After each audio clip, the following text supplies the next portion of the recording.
السلام علیکم friends, welcome to کتاب نگری یوٹیوب چینل۔ کتابوں کی نگری میں خوش آمدید۔ میں ہوں آپ کی ہوسٹ اقرا یاسین، اور آج میں آپ کے لیے لے کر آئی ہوں میں آسمہ سعید کے قلم سے تحریر کردہ ایک بہت خوبصورت ناول جذبوں کی تجارت کی ایپیسوڈ نمبر 24 کو لے کر۔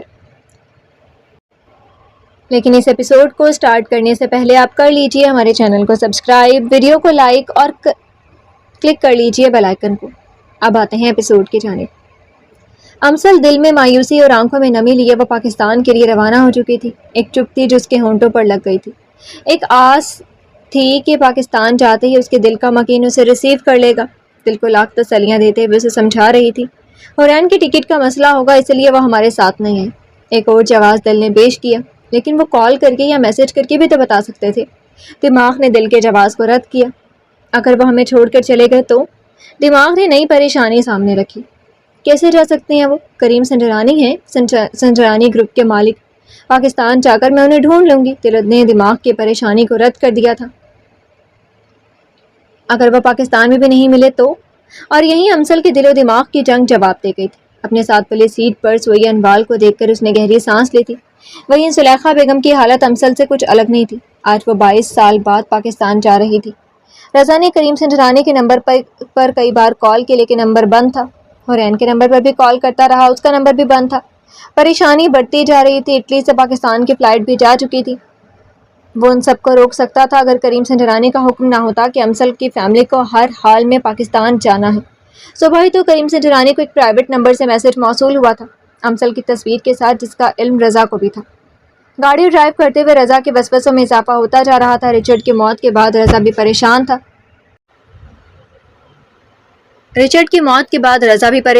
کریم سنجرانی کو ایک بار پھر سے کال کر کے اس نے جیسے موبائل رکھا، اٹلی کے لوکل نمبر سے کال آنا شروع ہو چکی تھی۔ 1 منٹ بھی ضائع کیے رضا نے وہ کال فوراً اٹھائی تھی، اور دوسرے لمحے اس کا پاؤں بریک پر لگا تھا، ماتھے پر پسینہ چمک رہا تھا۔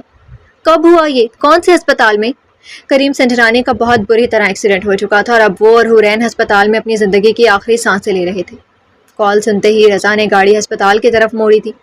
اس کی سمجھ میں نہیں آ رہا تھا کہ وہ کس کو بتائے کس کو نہیں۔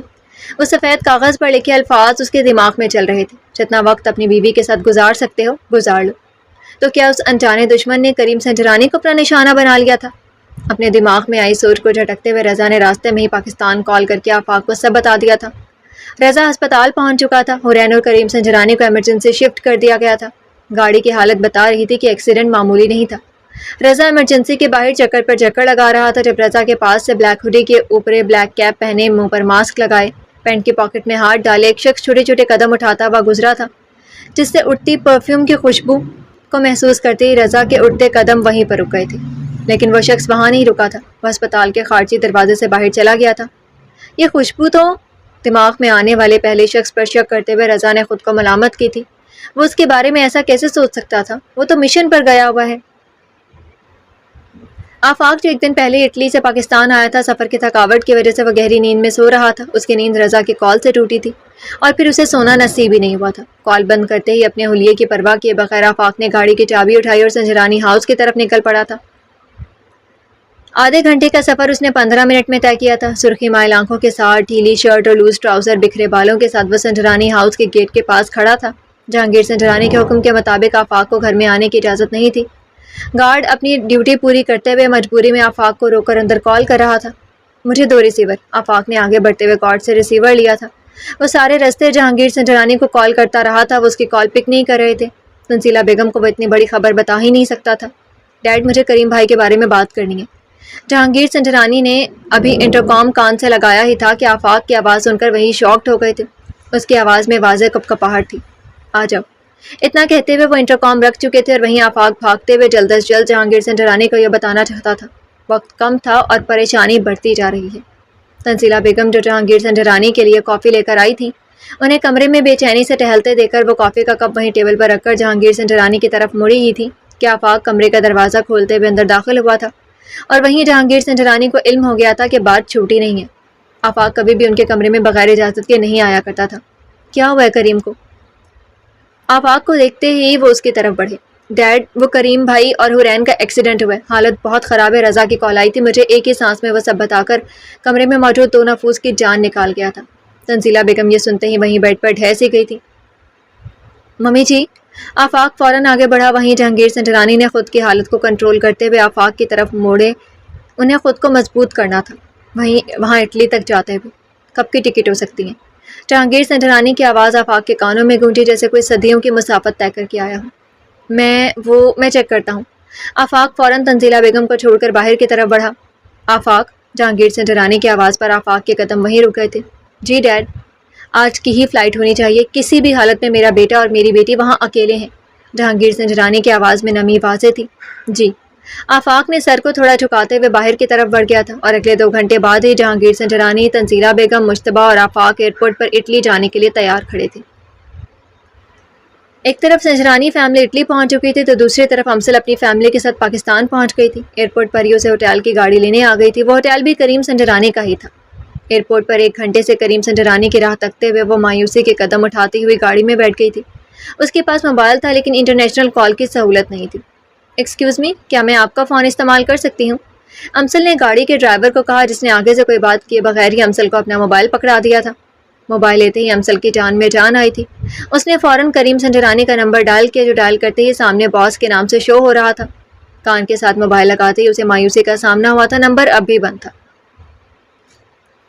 آپ یا حرین کا نمبر ڈائل کریں، انوال نے کہتے ہوئے اپنے موبائل سے حرین کا نمبر دیا، جو بدقسمتی سے وہ بھی بند جا رہا تھا۔ امسل، تم پریشان کیوں ہو رہی ہو؟ ہم ہوٹل پہنچ کر کوئی نہ کوئی راستہ نکال لیں گے۔ کریم نے مجھے بتایا تھا کہ یہ ہوٹل اسی کا ہے، ہو سکتا ہے کہ وہ کسی وجہ سے نہ آ سکا ہو یا اس کے ساتھ کوئی مسئلہ ہو گیا ہو۔ زلیخا بیگم نے امسل کو دلاسا دیتے ہوئے کہا، یہ بھی تو ہو سکتا ہے کہ وہ ہمیں چھوڑ گئے ہوں، یہ بھی تو ہو سکتا ہے کہ وہ جو نظر آتے ہوں وہ ہوں ہی نہیں، یہ بھی تو ہو سکتا ہے کہ انہوں نے اپنی جان چھڑانے کے لیے یہ سب کیا ہو۔ امسل بدگمانی کی انتہا پر پہنچ چکی تھی۔ زلیخا بیگم نے نفی میں سر ہلاتے ہوئے خاموشی اختیار کر لی تھی۔ وہ مزید کریم سنجرانی کی سائڈ لے کر امسل کو مزید بدگمان نہیں کر سکتی تھی۔ وہ جانتی تھیں کہ وہ جتنی کریم سنجرانی کی طرف سے امسل کا دل صاف کرنے کی کوشش کریں گے، وہ اتنی ہی ان کی باتوں کی نفی کرے گی۔ گاڑی ہوٹل کے باہر آ کر رک گئی تھی۔ ڈرائیور باہر نکل کر ان سب کا سامان نکال رہا تھا۔ جب امسل نے ڈرائیور کے قریب آتے ہوئے موبائل اس کی طرف کیا۔ تھینکس میڈم، یہ فون آپ کے لیے تھا، باس نے کہا تھا کہ وہ یہ فون آپ کو دینا ہے۔ ڈرائیور اپنی بات کر کے دوبارہ سے سامان نکالنے میں مصروف ہو گیا تھا۔ وہیں امسل نے اپنے ہاتھ کی گرفت موبائل پر سخت کی تھی۔ ڈرائیور کی بات ایک امید کی طرح لگی تھی، اندھیرے میں روشنی کی کرن کی طرح امسل کے دل کو روشن کر گئی تھی۔ وہ اسے بھولا نہیں تھا، وہ چھوڑ کر نہیں گیا تھا، دل نے بے اختیار کہا تھا۔ لیکن انہیں کیسے پتا کہ میں اکیلی آؤں گی؟ کیا وہ پہلے سے جانتے تھے؟ کیا وہ مجھے یوں اکیلا بھیج رہے تھے؟ کیا وہ ہمارے ساتھ آنے پر رضامند نہیں تھے؟ وہیں دماغ نے دل کی باتوں کی نفی کرتے ہوئے اپنی بدگمانیوں کے ڈیرے جما لیے تھے۔ انوال زلیخا بیگم کے ساتھ چلتے ہوئے ہوٹل کے اندر داخل ہو گئی تھی۔ وہیں امسل بوجھل قدموں کے ساتھ ان کے پیچھے چلتے ہوئے چاروں طرف نظر ڈالی، جہاں سب تھے لیکن وہ نہیں تھا جس کو دیکھنے کے لیے اس کا دل بے قرار تھا۔ شہاب سلطان اپنے آفس فائل کھول بیٹھا تھا جب مسٹر زبیر چہرے پر پریشانی لیے شہاب سلطان کے آفس میں داخل ہوا تھا۔ شہاب صاحب، وہ آپ کو کچھ بتانا تھا۔ مسٹر زبیر کی بات پر شہاب سلطان نے سر اٹھا کر کرسی کی بیک سے ٹیک لگاتے ہوئے اس کی طرف دیکھا۔ ہاں بولو، کیا بات ہے؟ یہ مت کہنا کہ میں نے جو کام تمہیں دیا تھا اس میں کوئی گڑبڑ ہو گئی ہے۔ اطمینان سے بولتے ہوئے شہاب سلطان نے مسٹر زبیر کی طرف دیکھا۔ نہیں شہاب صاحب، ہمارا کام ہونے سے پہلے ہی کریم صاحب کا اٹلی میں بہت برا ایکسیڈنٹ ہو گیا ہے۔ مسٹر زبیر کی بات پر شہاب سلطان چونک کر آگے کو ہوا۔ کیا مطلب؟ ایکسیڈنٹ؟ شہاب سلطان کے چہرے کے تاثرات بدلے تھے۔ جی ایکسیڈنٹ، اور پریشانی کی بات یہ ہے کہ جس کار میں ان کا ایکسیڈنٹ ہوا تھا اس میں میڈم حرین سنجرانی بھی تھی۔ واٹ؟ مسٹر زبیر کی بات سنتے ہی شہاب سلطان کرسی سے اٹھ گیا تھا۔ ان دونوں خاندانوں کی رنجش میں حرین سنجرانی وہ واحد فرد تھیں جو دونوں خاندانوں کے لیے ایک جیسی عزیز تھی۔ شہاب سلطان جب بھی حرین سے ملتا اسے ہمیشہ اپنی چھوٹی بہن ہی سمجھ کر اس کے لیے کچھ نہ کچھ لے آتا تھا۔ وہ ٹھیک تو ہے نا؟ میرا مطلب حرین، شہاب سلطان کے چہرے کا رنگ بدلا تھا۔ پتہ نہیں شہاب صاحب، مجھے بس ابھی یہی اطلاع ملی اور سنجرانی فیملی سارے اٹلی پہنچ گئی ہے۔ مسٹر زبیر کی بات پر شہاب سلطان کرسی پر بیٹھتے ہوئے اپنا سر دونوں ہاتھوں سے تھام لیا تھا۔ کمرے میں چھایا اندھیرا اور اس اندھیرے میں سگریٹ کا دھواں ایک خوفناک ماحول کا تاثر دے رہا تھا۔ وہیں کرسی پر موجود وہ شخص اپنی کامیابی پر سگریٹ کے کش لیتے ہوئے اس کا دھواں ہوا میں چھوڑ رہا تھا۔ آج اس کا ایک مشن مکمل ہو گیا تھا۔ اب وہ اگلے مشن کی تیاری کر کے واپس پاکستان جانے والا تھا۔ ہسپتال میں جہاں جہانگیر سنجرانی، تنزیلہ بیگم اور مشتبہ کے ساتھ موجود تھے، وہیں آفاق، رضا کے ساتھ کریم سنجرانی کی گاڑی، اور جہاں ایکسیڈنٹ ہوا تھا وہاں سب صورتحال دیکھنے چلا گیا تھا۔ آدھے گھنٹے سے وہ دونوں ایمرجنسی میں تھے۔ جہانگیر سنجرانی کے سوچوں کا تسلسل کچھ سال پہلے چلا گیا تھا، جب اٹلی کے برج پر کریم سنجرانی کے بائک سے سامنے آتی گاڑی کا ایکسیڈنٹ ہوا تھا۔ اور وہاں 2 لاشیں خون میں لت پت پڑی تھیں، اور کریم سنجرانی کے سر پر چوٹ لگنے سے وہ 3 ماہ کومے میں رہا تھا، اور جب اسے ہوش آیا تو وہیں کریم سنجرانی کو اس ٹراما سے نکلنے میں بہت سال لگ گئے تھے۔ اور آج جہانگیر سنجرانی ایک بار پھر سے اسے اس حالت میں تھا کہ اس کے دل میں ایک بار پھر سے پچھتاوے نے گھیرا ڈال دیا تھا کہ اس نے کریم سنجرانی کو اٹلی بھیجا ہی کیوں تھا۔ آفاق کہاں گیا؟ تنزیلہ بیگم کی آواز پر جہانگیر سنجرانی کے سوچوں کا تسلسل ٹوٹا تھا۔ اس نے گہری سانس لی تھی، چہرے پر کرب کی لہر دوڑ گئی تھی، اس کے پاس الفاظ نہیں تھے جس سے وہ خود کو تسلی دیتا۔ وہ تنزیلہ بیگم سے تسلی کے چند لفظوں کا طلبگار تھا، لیکن اس کے منہ سے آفاق کا نام سن کر جہانگیر سنجرانی کو مزید چپ لگ گئی تھی۔ وہ ہمیشہ سے آفاق کو ایک فاصلے پر رکھتے آئے تھے۔ ان کے نزدیک کریم سنجرانی اور اس کے بعد حارب احمد تھا بس، اور آج اس موقع پر ان کے ساتھ نہ تو کریم سنجرانی تھا نہ حارب تھا، بس تھا تو آفاق۔ وہ ایکسیڈنٹ والی جگہ پر رضا کے ساتھ گیا۔ جہانگیر سنجرانی تنزیلہ بیگم کو مختصر کہہ کر مشتبہ کی طرف بڑھ گئے تھے، جو ڈاکٹر سے کچھ پوچھ رہا تھا۔ کیا ہوا، سب ٹھیک تو ہے نا؟ جہانگیر سنجرانی مشتبہ اور ڈاکٹر کے پاس آیا تھا۔ ڈیڈ یہ بتا رہے ہیں کہ بھائی کے ایکسیڈنٹ کی اطلاع یہاں کسی نے نہیں کی تھی۔ ایک پرائیویٹ ایمبولینس آئی تھی اور ساتھ ایک شخص تھا جو بھائی اور حرین کو چھوڑ کر چلا گیا تھا۔ مشتبہ نے ڈاکٹر سے ہوئی ساری بات تفصیل سے جہانگیر سنجرانی کو بتائی۔ وہ کون ہو سکتا ہے؟ جہانگیر سنجرانی سوچ میں پڑ گئے تھے، اتنے میں آفاق رضا کے ساتھ واپس آ گیا تھا۔ وہ آفاق بھائی آ گئے ہیں۔ مشتبہ کے بتانے پر جہانگیر سنجرانی کے ساتھ تنزیلہ بیگم بھی آفاق کی طرف بڑھی۔ کیسے ہوا تھا ایکسیڈنٹ؟ تنزیلہ بیگم نے بے چینی سے پوچھا۔ وہیں آفاق نے گہرا سانس لیتے ہوئے سب کی طرف دیکھا۔ رضا سینے پر ہاتھ باندھے سائڈ پر کھڑا ہو گیا تھا، اس کے اندر اتنی ہمت نہیں تھی کہ وہ سب بتا سکتا۔ جیسے پہلے ہوا تھا، جیسے پہلے بائک کی بریکس خراب کر دی گئی تھی، ویسے ہی کریم کی گاڑی کی بریکس خراب کر دی گئی تھی۔ مقصد صرف کریم کو ڈرانا تھا، وہ روکنا تھا، لیکن کریم نے حرین کو بچاتے ہوئے گاڑی کا کنٹرول کھو دیا تھا اور گاڑی ٹرک سے جا ٹکرائی۔ آفاق کی آواز میں نمی تھی، اور جو وہ گاڑی کی حالت دیکھ کر آیا تھا اس کے پاؤں تلے سے زمین نکل گئی تھی۔ اس کا جان سے پیارا بھائی اور اس کی پوری زندگی، اس کی محبت، موت اور زندگی کی کشمکش میں تھی، لیکن کریم کی گاڑی تو اس کی پرائیویٹ پارکنگ میں کھڑی ہوتی ہے، جہاں کسی باہر کے بندے کو جانے کی اجازت ہی نہیں ہے۔ تم نے کیمرے چیک کیے؟ جہانگیر سنجرانی کی بات پر آفاق کے چہرے پر چھائے تاثرات سے وہ اندازہ لگا چکے تھے کہ کیمروں کے ساتھ کیا ہوا ہوگا۔ بس اب بہت ہو گیا، میں اب اپنے بیٹے کو اس ملک میں نہیں رہنے دوں گا۔ یہاں ہم کسی کو نہیں پکڑ سکتے، کوئی صفاقے سے ہم پر حملہ آور ہوتا ہے اور ہمارے ہاتھ میں کچھ نہیں آتا۔ بائک والا معاملہ بھی اب ایسے ہی ختم ہو گیا تھا۔ جہانگیر سنجرانی کے چہرے کا رنگ سرخ پڑ چکا تھا۔ ڈیڈ آپ ریلیکس رہیں، دعا کریں بھائی اور حرین جلد ٹھیک ہو جائیں، ہم سب ساتھ میں پاکستان جائیں گے۔ مشتبہ کی بات پر جہانگیر سنجرانی کی نظر بے اختیار آفاق پر پڑی تھی۔ آپ حوصلہ رکھیں، آپ ہیں تو ہم سب ہیں۔ کریم اب اٹلی نہیں رہے گا، مجھ پر یقین رکھیں، میں کریم کو اب یہاں رہنے بھی نہیں دوں گا۔ آفاق نے آگے بڑھ کر جہانگیر سنجرانی کا ہاتھ اپنے دونوں ہاتھوں میں لیتے ہوئے کہا۔ وہیں جہانگیر سنجرانی آفاق کو دیکھ کر رہ گئے تھے۔ وہ کتنا غلط سوچ کر بیٹھے تھے آفاق کے بارے میں۔ تنزیلہ بیگم نے ٹھیک کہا تھا، آفاق جیسا لڑکا انہیں اپنی بیٹی کے لیے کہیں بھی نہیں ملے گا۔ وقت گزر رہا تھا، راتیں اذیتناک اور دن گھٹن زدہ تھے۔ اٹلی میں کریم سنجرانی اور حرین کو ہسپتال میں 3 دن ہو گئے تھے، وہیں امسل اور اس کی فیملی کو پاکستان میں اسلام آباد میں ہوٹل میں رہتے ہوئے 3 دن ہو گئے تھے۔ وہ ہر رات ہر دن کریم سنجرانی اور حرین کے نمبر پر کال کرنا نہیں بھولتی تھی۔ وقت کے ساتھ ساتھ اس کی اذیت میں، اس کی بدگمانی میں اضافہ ہوتا جا رہا تھا۔ اس نے زندگی میں پہلی بار کسی پر اعتبار کیا تھا، پہلی بار کسی کو اپنے دل میں جگہ دی تھی، اور وہی اسے سرے راہ چھوڑ کر غائب ہو گیا تھا۔ کمرے میں صوفے پر بیٹھی امسل اسی سوچوں میں گم تھی، وہیں زلیخا بیگم جائے نماز پر بیٹھی تسبیح کرنے میں مصروف تھی۔ انوال کمرے میں رکھی کتابوں کے مطالعے میں مصروف تھی جب ہوٹل کے کمرے کے دروازے پر دستک ہوئی تھی۔ امسل نے گہری سانس لیتے ہوئے موبائل سامنے ٹیبل پر رکھا اور جا کر دروازہ کھولا۔ سامنے ہوٹل کے یونیفارم میں ملبوس درمیانی عمر کا شخص کھڑا تھا۔ السلام علیکم میڈم۔ اس شخص نے نہایت ہی ادب سے سلام کرتے ہوئے اپنی چور نظروں سے کمرے کے اندر ایک نظر ڈالی۔ جی بولیں۔ سلام کا جواب دیے بغیر امسل اس کی آنکھوں کی طرف دیکھ رہی تھی، جو اندر کچھ تلاش کرنے کی کوشش کر رہا تھا۔ میڈم آپ کو بتانا تھا کہ آپ کا یہاں اسٹے 4 دن کا تھا، اب آپ کو پرسوں یہاں سے چیک آؤٹ کرنا ہے۔ ہمارے ہوٹل کے رولز ہیں کہ ہم اپنے گیسٹ کو 1 دن پہلے انفارم کر دیتے ہیں۔ اس شخص کے لہجے سے کہیں سے یہ معلوم نہیں ہو رہا تھا کہ وہ کسی کا بھیجا ہوا بندہ ہے، لیکن یہ ہوٹل تو مسٹر کریم سنجرانی کا ہے، اور انہوں نے ہی تو ہمیں یہاں رکنے کا کہا تھا۔ جب تک وہ نہیں آ جاتے ہم لوگ یہاں سے نہیں جائیں گے۔ اس شخص کی بات سن کر امسل کے پاؤں تلے زمین نکل گئی تھی۔ انجان ملک اور انجان شہر میں وہ اپنی ماں اور بہن کے ساتھ کہاں جائیں گی؟ آئی ایم سوری میڈم، آپ جس کریم سنجرانی کی بات کر رہے ہیں یہ ان کا ہوٹل نہیں ہے، یہ کریم اویس کا ہوٹل ہے۔ آپ کو نام میں غلطی ہوئی ہوگی۔ اس شخص نے جس مہارت سے جھوٹ بولا تھا امسل کا حلق خوش ہو گیا تھا۔ 1 منٹ یہیں رکی۔ امسل گھبراہٹ کے عالم میں اندر کی طرف بڑھی اور ٹیبل پر رکھا موبائل اٹھا کر دوبارہ دروازے کی طرف آئی جہاں وہ شخص کھڑا تھا۔ یہ نمبر مسٹر کریم سنجرانی کا ہے، آپ اپنے موبائل پر ڈائل کریں۔ اگر یہ ان کا ہوٹل نہیں ہے تو ہمیں یہاں کیوں روکا گیا تھا؟ امسل نے موبائل سے نمبر نکال کر آگے کیا. وہیں اس شخص کے ماتھے پر پسینے کی بوندیں نمودار ہو گئی تھی، لیکن اگلے لمحے اس کے کان میں لگے ایئر بڈ میں کچھ کہا گیا تھا. میڈم، یہ نمبر تو انٹرنیشنل ہے، یہ ہمارے باس کا نہیں ہے. ہمارے باس کا نمبر یہ ہے. اس نے موبائل نکال کر آگے کیا. اور دوسری بات، یہ ہوٹل ہے، یہاں کوئی بھی بکنگ کروا سکتا ہے. آپ کی بکنگ تھی، جتنے دن تھی آپ نے رہ لیا. اب پلیز آپ پرسوں تک ہوٹل چھوڑ دیں، نہیں تو ہمیں پولیس کو بلانا پڑے گا. اب اس شخص کا لہجہ سخت تھا. امسل کی آنکھوں کے گوشے نم ہوئے تھے. وہ پہلے صدمے سے نکل نہیں پائی تھی کہ ایک اور صدمے نے اسے ہلا کر رکھ دیا تھا. امسل دروازہ بند کر کے واپس اندر آ گئی تھی. جی کام ہو گیا. دروازہ بند ہوتے ہی اس شخص نے فون پر کسی کو اطلاع دیتے ہوئے ارد گرد کا جائزہ لیتے ہوئے اپنا یونیفارم تبدیل کرنے چلا گیا تھا.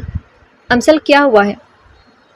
سب ٹھیک ہے نا؟ زلیخا بیگم نے امسل کو الماری میں کچھ نکالتے ہوئے دیکھ کر کہا. ممی، ہم واپس اٹلی جا رہے ہیں. آپ کے سو کالڈ بیٹے نے ہمیں دھوکہ دیا. یہ ہوٹل اس کا نہیں ہے. میں آج ہی جا کر اٹلی کی ٹکٹس کرواتی ہوں. پرسوں تک ہمیں یہ ہوٹل چھوڑنا پڑے گا. امسل بولتے ہوئے ساتھ ساتھ بیگ میں اپنا اور انوال کا اور زلیخا بیگم کا پاسپورٹ رکھ رہی تھی. لیکن امسل، مجھے کریم نے خود بتایا تھا. زلیخا بیگم بھی اب پریشان ہو گئی تھی. بس کر دے ممی، بہت ہو گیا، اب مزید نہیں. میں جا رہی ہوں. کوشش کروں گی کہ کل شام تک کی ٹکٹ مل جائے. جتنے جلدی یہاں سے چلے جائیں گے اتنا ہی بہتر ہوگا. امسل نے بیگ کندھے پر ڈالتے ہوئے گلے میں اسکارف لیا اور دروازے کی طرف بڑھی. امسل آپی، کیا وہ آدمی ہوٹل کا ہی تھا؟ انوال نے کتاب بند کرتے ہوئے اپنے چشمے کو ٹھیک کرتے ہوئے کہا. وہیں امسل کے اٹھتے قدم رک گئے تھے. اس نے مڑ کر انوال کی طرف دیکھا. میری شکل پر کیا بیوقوف لکھا ہے جو میں ایسے کہہ رہی ہوں؟ اس نے ہوٹل کا یونیفارم پہنا ہوا تھا، نیم بیج لگا ہوا تھا، ہوٹل کا نام لکھا ہوا تھا. مجھے مزید بحث نہیں چاہیے. امسل اپنی بات مکمل کرتے ہوئے باہر کی طرف بڑھ گئی تھی. وہیں انوال نے نفی میں سر ہلاتے ہوئے اپنی ماں کی طرف دیکھا جو گہری سوچ میں تھی. دوسری جانب اسلام آباد کی اونچی پہاڑوں کے درمیان اندھیرے کمرے میں بیٹھے وجود نے امسل کے کمرے میں لگائی گئی ڈیوائس سے امسل کی بات سن لی تھی. امسل نے ہوٹل کے ریسیپشن پر جا کر وہاں کھڑی لڑکی کو کہہ کر گاڑی منگوائی تھی. وہ اس شہر میں نئی تھی، راستوں کے بارے میں وہ جانتی نہیں تھی. ایک ہوٹل تھا جس کے اسٹاف کی مدد سے وہ جا کر تینوں ٹکٹس کروا سکتی. تھوڑی ہی دیر بعد ہی گاڑی آ گئی تھی. امسل نے گاڑی کا نمبر نوٹ کرتے ہوئے اسے موبائل میں سیو کیا اور ایجنسی کی طرف نکل گئی تھی. وہیں ریسیپشن پر کھڑی لڑکی نے امسل کے نکلنے کی اطلاع کسی کو دی تھی. ابھی وہ آدھے راستے میں ہی تھی جب گاڑی کے ڈرائیور نے گاڑی روک دی تھی. امسل نے جو اپنے خیالوں میں گم تھی چونک کر ڈرائیور کی طرف دیکھا. کیا ہوا ہے؟ میڈم، گاڑی کے ٹائر میں مسئلہ ہے، میں دیکھ لیتا ہوں، کچھ منٹ ہی لگیں گے. ڈرائیور کہتے ہوئے گاڑی سے جیسے باہر نکلا. اس کی کنپٹی پر کسی نے پسٹل رکھ دی تھی. امسل جو ڈرائیور کو دیکھ رہی تھی، اس کے یوں اچانک رک جانے پر اس نے تھوڑا جھک کر بائیں جانب باہر دیکھا جہاں تین لوگ ڈرائیور سے اس کا پرس اور موبائل لے رہے تھے. یہ سب دیکھتے ہی امسل کا رنگ پیلا پڑ گیا تھا. اس کی زندگی اتنی مشکل ہو جائے گی اس نے سوچا بھی نہیں تھا. امسل کو تو اس بات کا علم بھی نہیں تھا کہ پاکستان میں موبائل پر پولیس کو کیسے انفارم کیا جاتا ہے. وہ ابھی اسی کشمکش میں تھی جب ایک آدمی امسل کے سائڈ کا دروازہ کھول کر اس کی طرف جھکا. اس کے چہرے سے ٹپکتی وحشت کو دیکھ کر امسل کی سانسیں رک گئی تھی. اس آدمی نے آگے بڑھ کر امسل کا بیگ ایک جھٹکے سے پکڑا تھا اور ساتھ ہی اپنے بھیانک چہرے پر مسکراہٹ لاتے ہوئے وہ گاڑی کا دروازہ بند کرتے ہوئے دوسری طرف چلا گیا تھا. امسل کا موبائل اس کی گود میں ہی پڑا ہوا تھا. اس آدمی نے نہ تو اسے کوئی نقصان پہنچایا نہ اس کا موبائل لیا. وہ بیگ لے کر چلا گیا تھا جس میں ان تینوں کے پاسپورٹ تھے اور آئی ڈی کارڈ تھے. اس آدمی کے جاتے ہی امسل نے اپنا رکا ہوا سانس بحال کیا. اس کی آنکھوں سے آنسوؤں کے 2 قطرے نکل کر اس کے گال پر گرے تھے. بے اختیار اس کے دل نے خواہش کی تھی کہ کریم سنجرانی کی وہ اس وقت یہاں آ کر اسے اس مشکل وقت سے اسے نکالے جسے وہ پہلے کرتا آیا تھا. کریم سنجرانی اور حرین کا آپریشن کامیاب ہو گیا تھا لیکن ہوش دونوں کو نہیں آیا تھا. حرین کا زیادہ خون بہہ جانے سے وہ بھی ہوش میں نہیں آ رہی تھی اور کریم سنجرانی کے سر پر ایسی جگہ چوٹ لگی تھی جہاں وہ بائک ایکسیڈنٹ میں لگی تھی. ڈاکٹرز کے مطابق اگر چوٹ زیادہ گہری ہوتی تو کریم سنجرانی کا بچنا مشکل تھا. کریم سنجرانی کے کامیاب آپریشن ہونے کے بعد رضا کو بھی کچھ حوصلہ ہوا تھا. وہ اب سب کچھ چھوڑ کر ہسپتال کے کوریڈور میں آ کر کھڑکی کے پاس کھڑا ہو گیا تھا. پاکستان میں کریم سنجرانی کے ہوٹل کال کر کے امسل سے بات کر کے اس کی خیریت دریافت کرنے کے ساتھ ساتھ کریم سنجرانی اور حرین کے ساتھ ہونے والے واقعے کا بتانا تھا. مسلسل بیل جا رہی تھی لیکن کوئی اٹھا نہیں رہا تھا. ریسیپشن پر موجود لڑکی کال کی آواز سنتے ہی تیز تیز قدم اٹھاتے ہوئے فون کاؤنٹر کی طرف بڑھی. وہیں دوسری طرف کھڑے اسٹاف کے لڑکے نے فون کی بیل سن کر اس کی طرف مڑا. جی تو فرینڈز، کیسے لگی آپ کو آج کے ایپیسوڈ؟ کمنٹ سیکشن میں ضرور بتائیے گا. پھر حاضر ہوں گے ناول کے نیکسٹ ایپیسوڈ کے ساتھ. تب تک کے لیے اجازت دیجیے. شکریہ. اللہ حافظ.